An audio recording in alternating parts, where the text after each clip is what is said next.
Hola chicos, ¿cómo están? Bienvenidos a un nuevo video de este canal. El día de hoy vamos a ver el movimiento circular uniforme o movimiento circular uniformemente variado. Bien, para este movimiento circular, lo primero que debemos saber es que ahora va a haber desplazamiento angular, va a haber una velocidad angular y una aceleración angular. ¿Cómo vamos a relacionar estas velocidades, aceleraciones y desplazamiento con las siguientes fórmulas? El arco de desplazamiento, que para nosotros va a ser la longitud que vaya a recorrer el, el punto, se va a relacionar con el ángulo angular, con el ángulo de desplazamiento por el radio de la circunferencia. Nuestra velocidad, la velocidad normal que conocemos, metros sobre segundo, va a relacionar la velocidad angular por el radio. Y nuestra aceleración va a relacionar la aceleración angular por el radio. Entonces, las unidades de desplazamiento va a ser radianes, velocidad angular, radianes sobre segundo, y aceleración angular, radianes sobre segundo al cuadrado.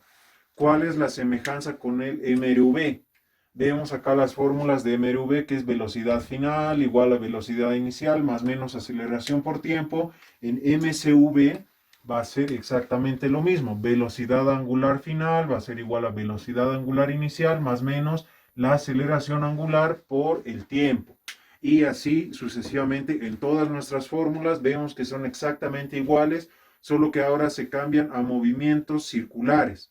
Uno de los datos que debemos tener siempre en cuenta es que al dar una vuelta se cumple que va a ser igual a 2pi o 360 grados. ¿Qué significa? Si nuestro objeto o punto empieza en esta posición y al recorrer toda la vuelta llega a la misma posición, significa que has recorrido 2pi radianes o 360 grados.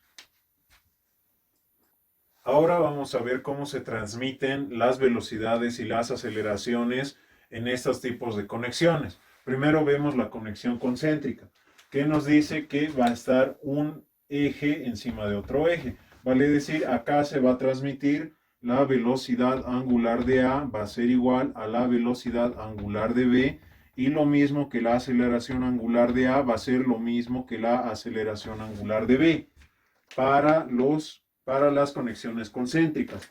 ¿Qué pasa con una conexión tangencial?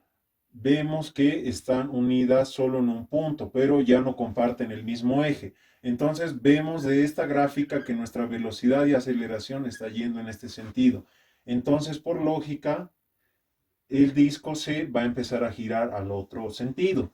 Entonces, acá que comparten, acá la velocidad del disco que está en contacto, que sería el disco B, va a ser igual a la velocidad del disco C. En este caso, las velocidades van a ser tangenciales.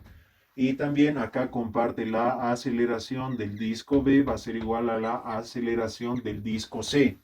Entonces, ahora vemos por último que tenemos la conexión por banda.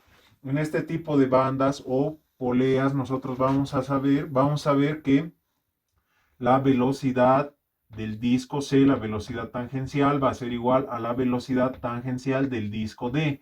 Y a su vez la aceleración tangencial del disco C va a ser aceleración tangencial del disco D. Movimiento circular.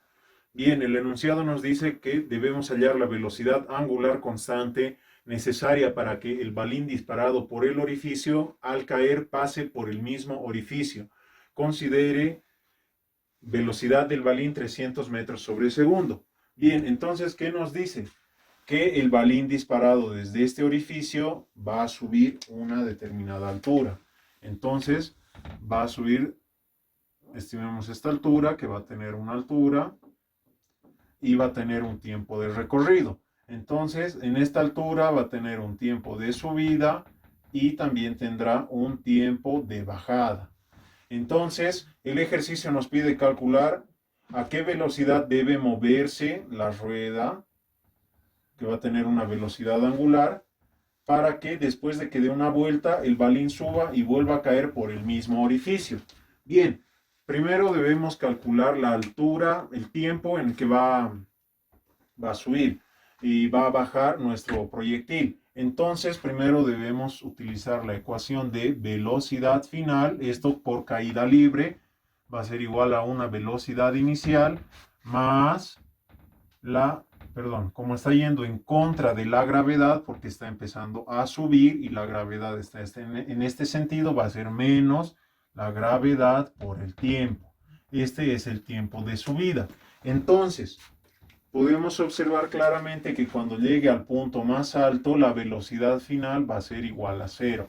Entonces, despejamos nuestro tiempo de subida. El tiempo de subida va a ser igual a velocidad inicial dividido entre la gravedad. Muy bien, ya tenemos nuestro primer dato. Entonces, nuestro proyectil tendrá el tiempo de subida y el tiempo de bajada va a ser exactamente el mismo. Entonces decimos que el tiempo de bajada va a ser igual al tiempo de subida. Entonces, nuestro tiempo total del proyectil va a ser el tiempo de bajada más el tiempo de subida del proyectil. Entonces, como ambos son iguales, vamos a decir que nuestro tiempo total va a ser igual a 2 veces el tiempo de subida. Esta va a ser nuestra ecuación número 1. Muy bien. Bien, ahora lo que debemos hacer es leer bien el enunciado porque nos dice velocidad angular constante. Entonces, ¿cuál es la fórmula para movimientos constantes? NMRV sabemos que es distancia igual a velocidad por tiempo. ¿Cómo vamos a trasladar esto a movimiento circular? Sabemos que distancia nosotros hemos representado como el ángulo de desplazamiento va a ser igual a una velocidad angular por el tiempo. Bien, entonces ya tenemos la relación. ¿Qué debemos hacer? Primero debemos hallar nuestra velocidad angular. Despejamos velocidad angular que va a ser igual, velocidad angular igual a θ sobre el tiempo. ¿Cuál tiempo va a ser nuestro tiempo total? Bien, entonces ahora esto es puramente matemática. Vemos que la velocidad angular del disco va a ser igual al desplazamiento, que nos dice que el disco tiene que dar toda una vuelta hasta que el balín pueda caer por el mismo orificio. Entonces, como da una vuelta, en un video anterior vimos que una vuelta es igual a 2pi. Esto dividido entre el tiempo total. Bien, seguimos desarrollando. La velocidad angular va a ser igual a 2pi dividido nuestro tiempo total es igual a 2 veces el tiempo de subida. 2 por el tiempo de subida es igual a velocidad inicial dividido entre la gravedad. Entonces, simplificamos y nuestra velocidad angular va a ser igual a pi dividido entre la velocidad inicial del balín, son 300 metros sobre segundo. 300 metros sobre segundo. Y como no nos da ningún dato de la gravedad, asumimos que son 9,81 metros sobre segundo al cuadrado, lo que nos va a dar igual un resultado de una aceleración de una velocidad angular igual a 0,1027 radianes sobre segundo. Y ese es el resultado requerido para que nuestro perdigón, una vez disparado, vuelva a caer por el mismo orificio.